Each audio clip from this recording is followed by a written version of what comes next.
Hello बच्चों, आज हम करेंगे क्लास 9 सब्जेक्ट मैथ्स का chapter number 6 that is lines and angle की एक्सरसाइज 6.3 का क्वेश्चन नंबर 5। क्वेश्चन नंबर 5 देखते हैं। In figure 6.43 if P Q perpendicular to P S, P Q parallel to S R, पर angle S Q R is equal to 28 degree and angle Q R T is equal to 65 degree, then find the value of x and y. Question समझते हैं। Question क्या बोल रहा है? P Q perpendicular to P S. जो P Q है वो perpendicular है पी एस के ऊपर, मतलब पी एस एक लाइन है, उसके ऊपर एक पी क्यू लाइन परपेंडिकुलर है। परपेंडिकुलर का मतलब वो 90 डिग्री का एंगल बना रही है। पी एस के ऊपर पी क्यू परपेंडिकुलर है। P Q parallel to S R. जो पी क्यू लाइन है वो पैरेलल किसके है? एस आर के। एस आर के पैरेलल है। Angle S Q R is equal to 28 degree. Angle S Q R is equal to 28 degree दे रखा है and angle Q R T, angle Q R T क्या दे रखा है? 65 डिग्री। 65 डिग्री गिवन है, तो हमें क्या फाइंड करना है? Then find the value of x and y. तो हमें एक्स की वैल्यू फाइंड करनी है और वाई की वैल्यू फाइंड करनी है। तो क्वेश्चन स्टार्ट करते हैं। अब फिगर देखते ही एक दिमाग में चीज आ रही है कि कौन सा एंगल बन रहा है इधर। इधर क्या बन रहा है? जेड बन रहा है।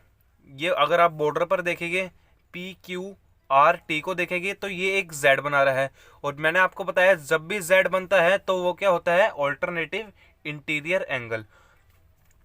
सपोज ये दे रखा है, ये जेड दे रखा है, तो यहां से लेकर ये जेड दे रखा है, तो इसका मतलब है ऑल्टरनेटिव इंटीरियर एंगल। और ऑल्टरनेटिव इंटीरियर एंगल में क्या होता है?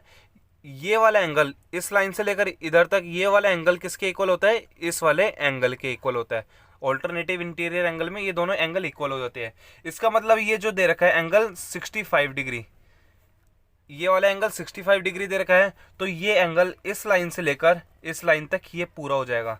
65 डिग्री किसके इक्वल हो जाएगा? इन दोनों एंगल के equal.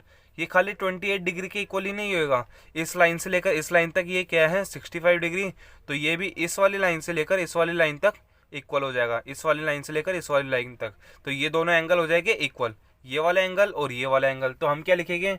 x plus 28 degree is equal to 65 degree. इतना समझ आ गया?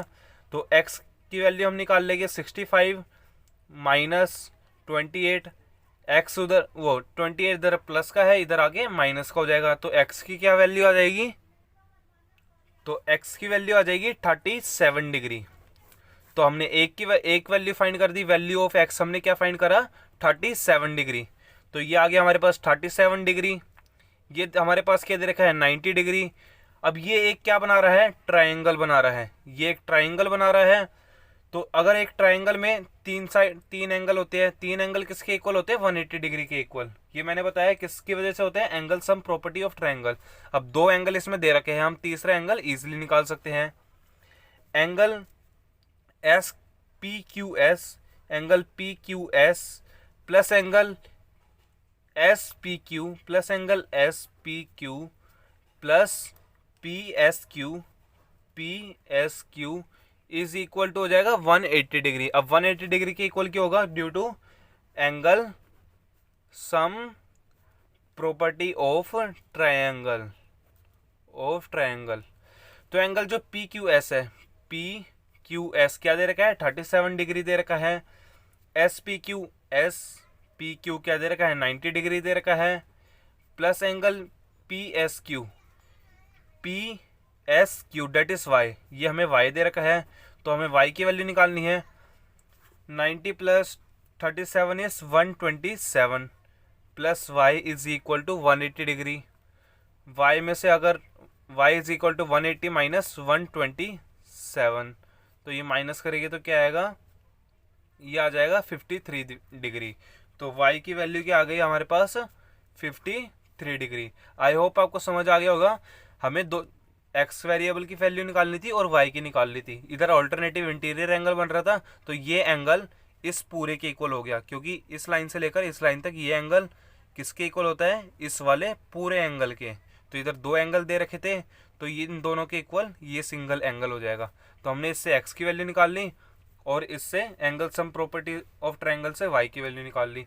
अगर आपको स्टूडेंट समझ आ गया हो तो अपने क्लासमेट के साथ शेयर करना और सब्सक्राइब करना इस चैनल को। Thank you for watching this video.